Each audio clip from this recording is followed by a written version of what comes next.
So, we have already talked about simplifying square roots. We're going to go a little bit further with this today, but let's start off with making a list of our perfect squares. I'm not going to bother with 0 or 1, even though they are both perfect squares. 0 squared is 0 and 1 squared is 1. Let's start off with 2 squared, though, which is 4, right? So 4 is a perfect square. The next one would be 9, right? 2 squared, 3. Well, here. What am I labeling my notes perfect squares? I would. So the next one would be 16, because that's 4 squared.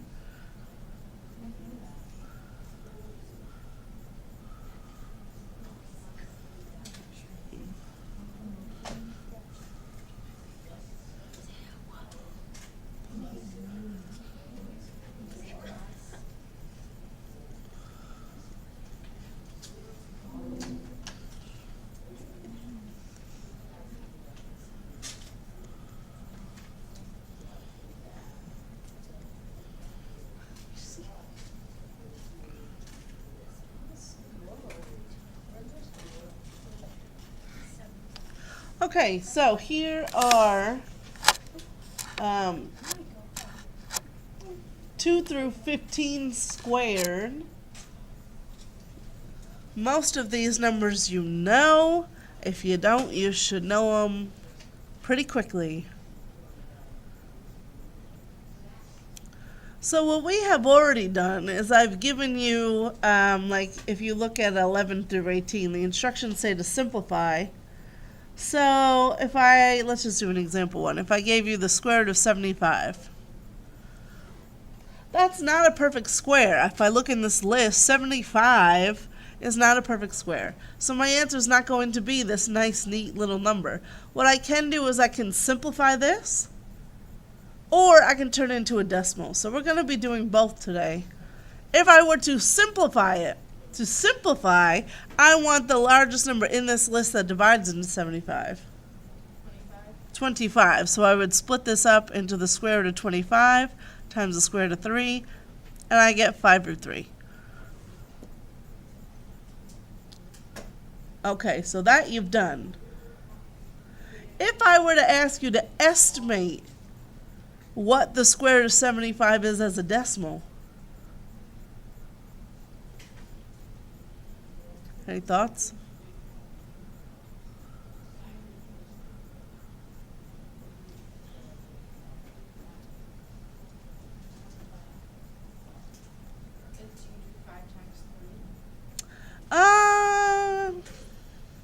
So you could, but there's actually an easier way. I wouldn't use this. I would just go back to the square root of 75. I would get my answer right from the original problem. I don't know exactly what it is, but I know the first number. Between 8 and 9. Exactly. It has to be between 8 and 9. 8 squared is 64, and 9 squared is 81. 75 falls in between those two. So doesn't my number have to start off as 8 point something? Now, this is a very typical MCAS question. They love to ask you this on the no calculator section. And they want you to round to the nearest tenth. How are you supposed to know what the square root of 75 is to the nearest tenth without a calculator? You're going to try it, yeah. So, here's what I like to ask myself. All right, 64 to 81. 75 is closer to which number? 64 or 81? Closer to 81. Not super close. Like if it was 80, maybe I'd guess, okay, maybe it's like 8.9 then. I don't know, maybe we guess 8.6 and see where we are. So, you're literally going to take 8.6 and multiply it by 8.6 and see how close to 75 you get. So, no calculators here. You got to do all this by hand. So, hopefully you remember how to multiply digits together. So, multiply 36. 6 times 8 is 48 plus the 3, 51. Remember, you got to leave the placeholder here. 48, 64, 68. Add these together. 13. And how do you handle decimals? Move to. Right, I had 2 decimal places in my problem, so I moved to 2 decimal places over. I got 73.96. Not too bad. I'm pretty close to 75. Could I get closer to 75?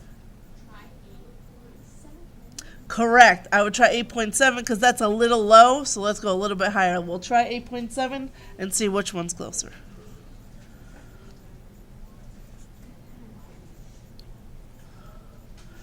$56, so that's 60.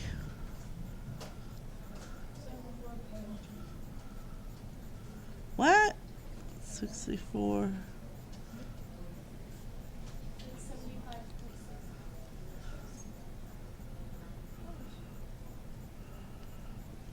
Okay, so which one's closer? 8.7. 8.7. So the square root of 75 is approximately 8.7 if I had to round to the nearest tenth. Wow. So by hand, I mean, you just pick a smart number to. First, you got to figure out between what 2 digits it is. Okay, this is. And then I just ask myself, all right, which one is it closer to? If it's kind of in the middle, just go with whatever that number is, 0.5, and see if you need to go up or down. So let's see. If I looked at number, I don't know, number 1, square root of 147 would be between what 2 numbers? 12 12 and and 13. 13. So I know it's starting off with 12 point something. Now 147, isn't that awfully close to 144? So the 12. It's going to be 12 point something. I said 12.3. I might even go smaller than that. I might start with 12.1 because 143 is really close to 144. Or 147. 147, I'm so close to 144. I would try 12.1 if I were you. Just a thought. So let's try it. 12.1 times 12.1. See what we get out. We are trying to get this number 1 on your worksheet, the square root of 147 to the nearest tenth.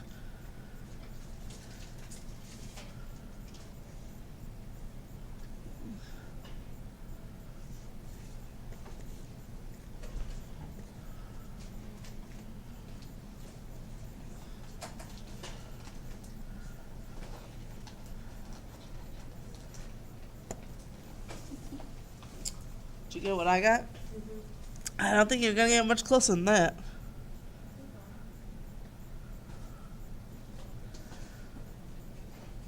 So, MCAS style questions, they love to ask the between what 2 numbers will this square root be, and estimate the square root of this number to the nearest tenth.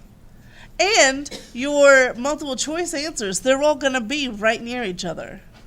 Like they'll probably give you 12.1, 12.2, 12.3, so you have to do the math out. But that's all you would do. Should I let you do one by yourself? Okay. How about, I don't know. Oh, all right. Try 6.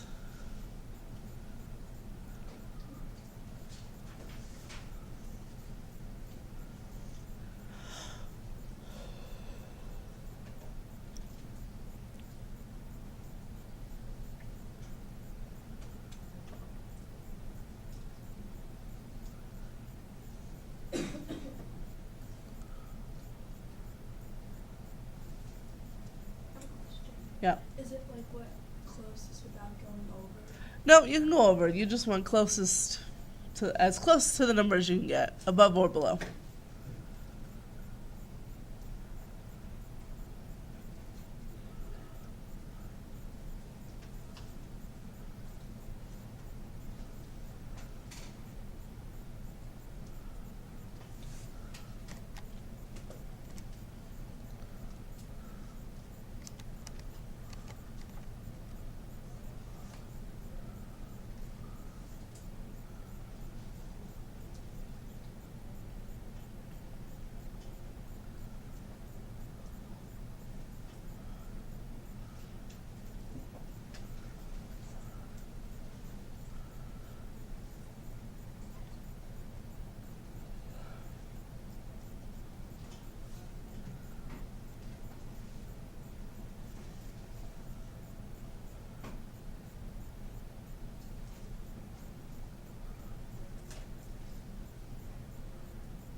Okay, between what two numbers am I going to be for the square root of 80?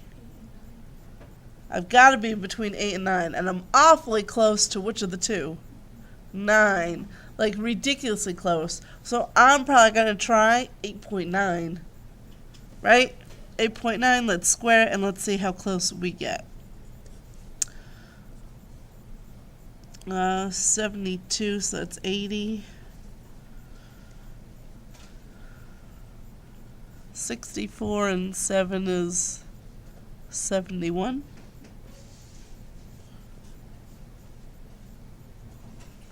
Oh, yeah.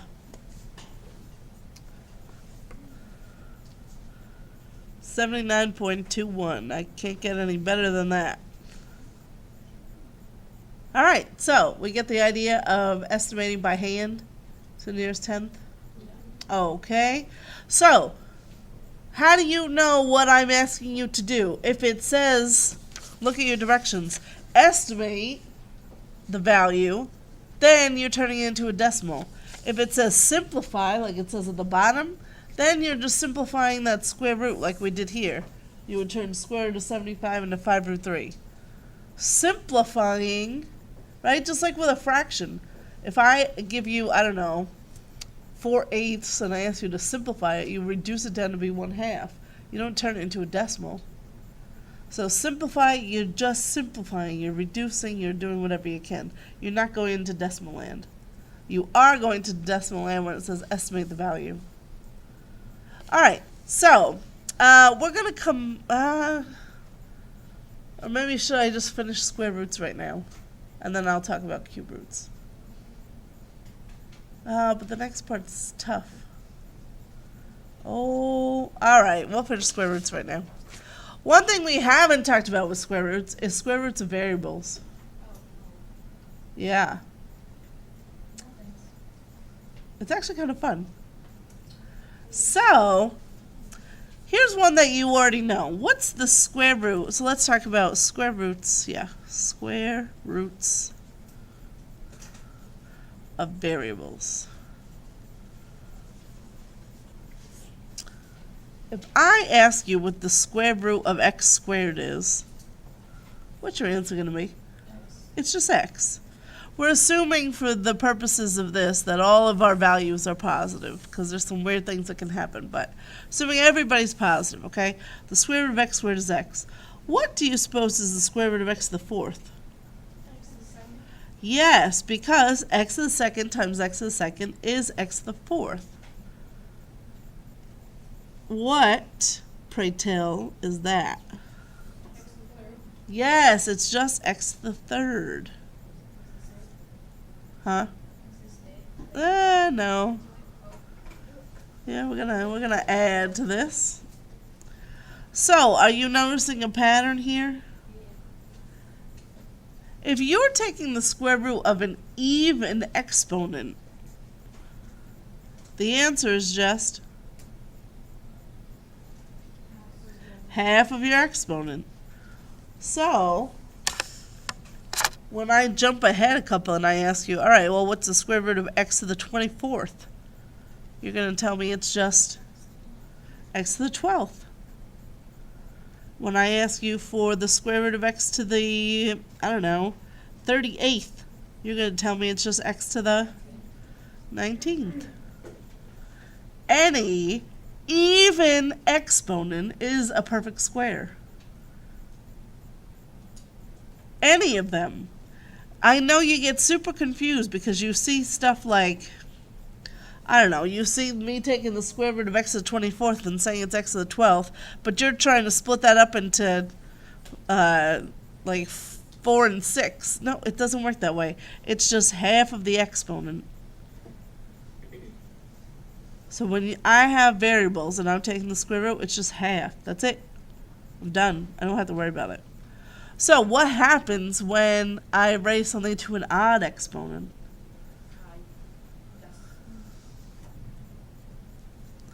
Well, so if I ask you what the square root of, let's say x to the 11th. Well,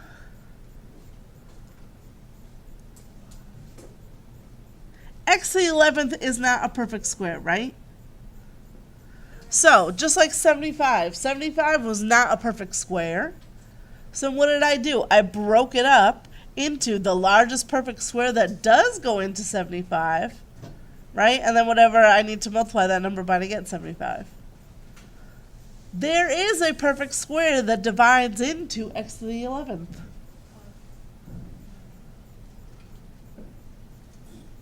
You ready for this? Somebody know what it is? X to the what? I'm going to split this up into, you ready? Watch this. Watch.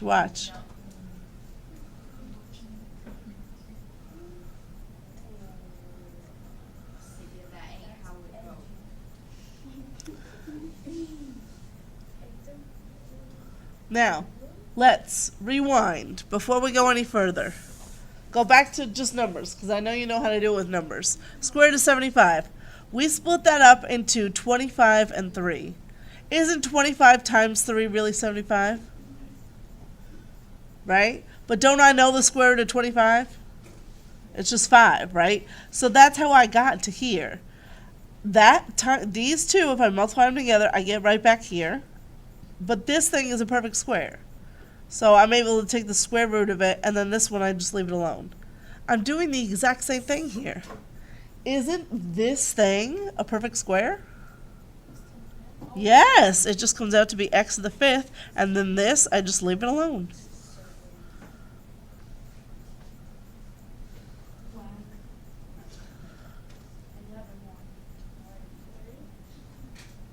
So if I asked you, this always throws kids for a loop. If I want to ask you about the square root of x to the 9th, I know you feel like it should be x to the 3rd. It's not. It doesn't work that way. Because x to the 3rd times x to the 3rd is not x to the 9th. It's x to the 6th. But there is a perfect square that does go into x to the 9th. X to the 4th, x to the 5th, x to the 8th. You always follow the same pattern. You basically just, if it's odd, I just drop it down 1. Because the one right before it was a perfect square. Right? Because every even exponent is a perfect square. So now that's a perfect square. That's not, but that's okay. What is the square root of x to the 8th? X to the 4th.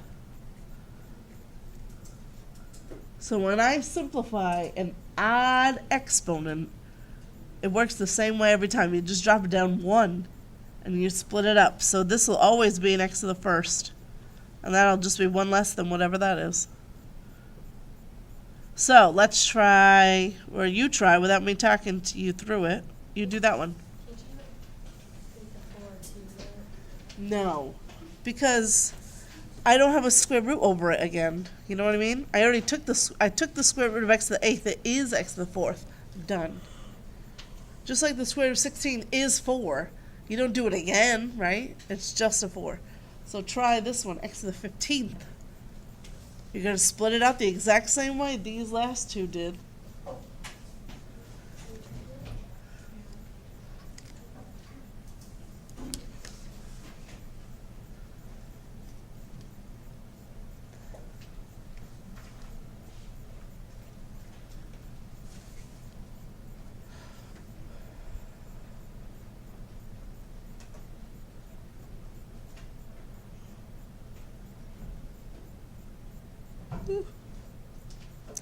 Okay, yeah.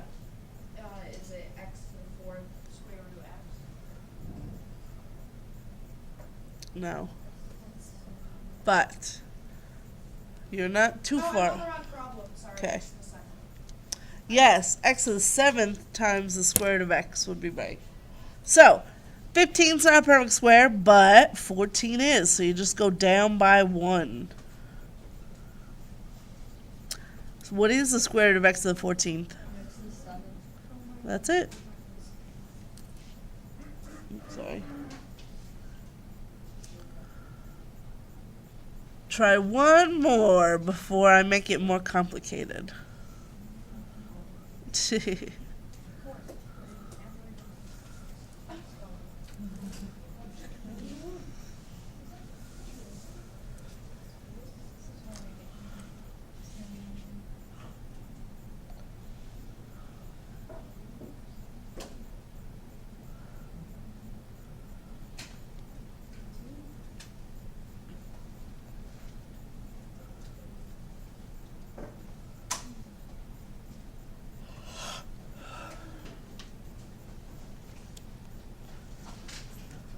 Okay, so I'm going to split it up into x to the 30th and x to the 1st. Square root of x to the 30th is 15. That's it. Yep. Is the other one always like x to the first? As long as we're doing square roots with odds, yes. It'll change when we do cube roots, but... Alright. Now, how does this get harder? We just put more pieces together. So, for example, let's look at, which one do I want to do? Pardon the interruption. Students attending the field trip to the courthouse, please report to the foyer at this time. All students attending the field trip to the courthouse, please report to the foyer. Let's do number 22. On the back of your paper here, I'll just rewrite it here. 22 has the square root of 50 x to the 3rd. So now this is just putting two smaller problems together. So what I personally would do if I were you, I'd actually split them back up into two little problems. So I'd separate this into the square root of 50 times the square root of x to the 3rd. So I'm just going to kind of deal with them separately. Because you already know how to do the square root of 50. What is that split into? 25, square root of 25, and the square root of 2. So I really get 5 root 2. Now, this x to the 3rd, we just talked about how to simplify that. So what would that split into? I'll eventually get there. So at first it's x squared times the square root of x, right? But then the square root of x squared is just x, and I get square root of x. Now, you are just multiplying all of these together. So if you just multiply all of this... Oh, whoops. Why did I write a 2 there? I don't know. Because I'm a silly goose. Okay? Here's how you write your final answer. Anything that's not under a radical gets multiplied together, and you're going to write that in the front. So that would be the 5 and that x right there. So I write 5x in the front. Anything inside of a radical, I just multiply them together, and they just stay in the radical. That's it. So every answer should only have one radical in it, as long as it's a monomial, which it is. So anything not goes out in front, anything that is, multiply together, stay inside. Do another one. Great idea. How about 27 looks tough. Square root of 512, a to the 3rd b squared.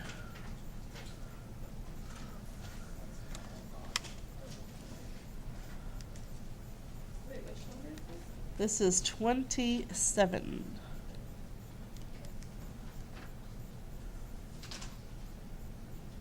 Wait, so what was the answer for the 51? Right there.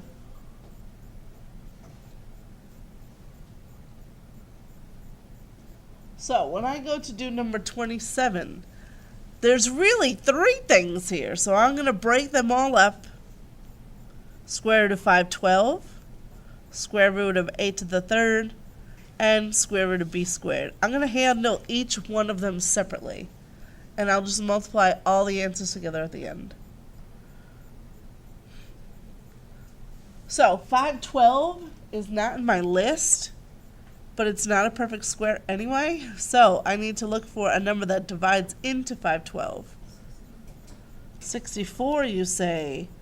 Now, 64 goes in 8 times, which means there's a bigger number in our list that divides in. I think it's...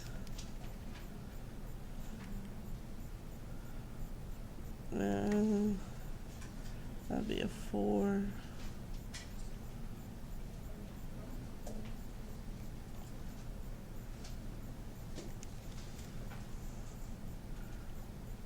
Oh, I think 16 goes, if you go one more, 256 is 16 squared, and that goes in twice. Sure. So I'm going to split 512 into Square root of 256 times square root of 2. Bless you. The square root of 256 is 16. So I get 16 root 2 for the square root of 512. That one's done. What's the square root of a to the third? How do I split that up? A to the second and a to the first. And then the square root of a to the second is just a, and then I leave the square root of a in the square root. What is the square root of b squared? It's just b.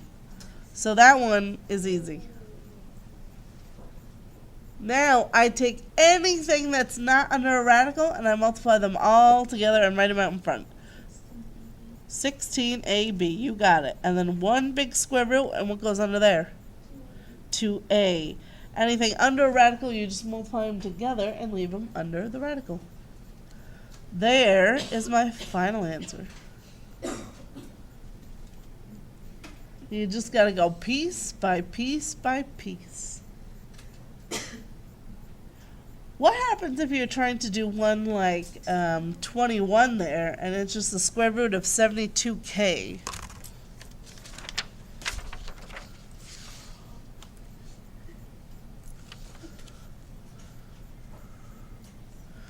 Well, I'm going to handle it the same way I have been with everything else. I'd split this up into the square root of 72 and the square root of k, and I'll handle them separately. 72.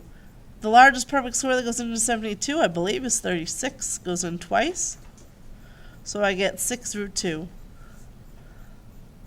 What happens with this square root of k? Yeah, there's nothing I can do with it, so I just leave it as square root k. So when I write my final answer, it's just 6 square root of 2k. That's it.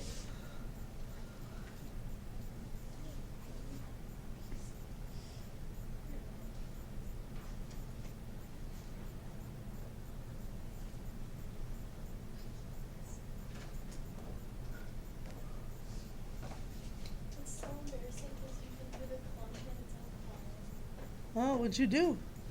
It's a gross story about a toenail. Let's try one of the ones towards the bottom that has a number out in front. Anybody have a preference for 33 through 38? Let's do 38. 38, you got it.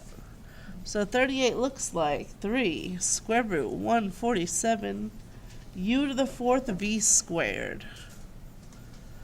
Okay. First off, break it all apart. This is just multiplication, so it's just going to be 3 times the square root of 147 times the square root of u to the 4th times the square root of v squared. See how I just broke each one up? And now I'll just handle them as if it's its own little mini problem. There's nothing to do with 3, it's just going to be part of my answer. Square root of 147, I look in that list for the largest number that divides into 147, and I don't know what it is.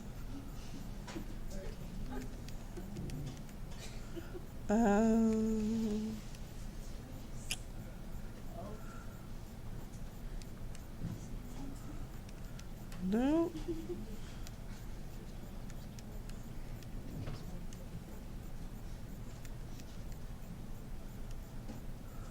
It's 12. 12 does not go in.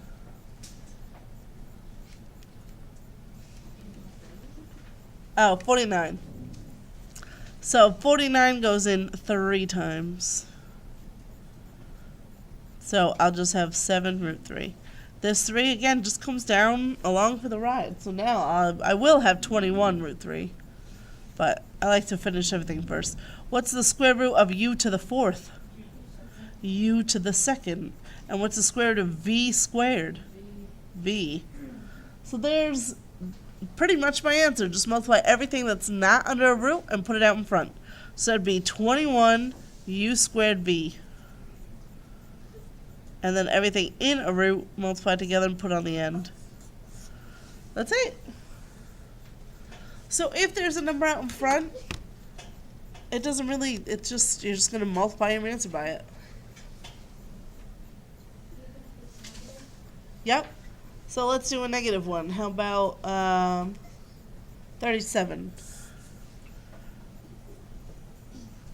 37 is negative 3 square root 108m squared n squared.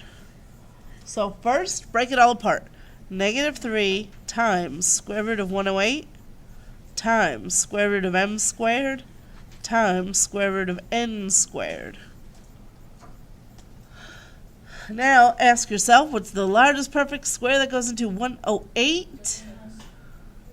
36? How many times? So that's that negative 3 just comes down. 6 root 3. Square root of m squared, just m, and just n. Multiply everything not in a root, put it out in front. Negative 18. Yeah. There it is. We can. Oh, there it is.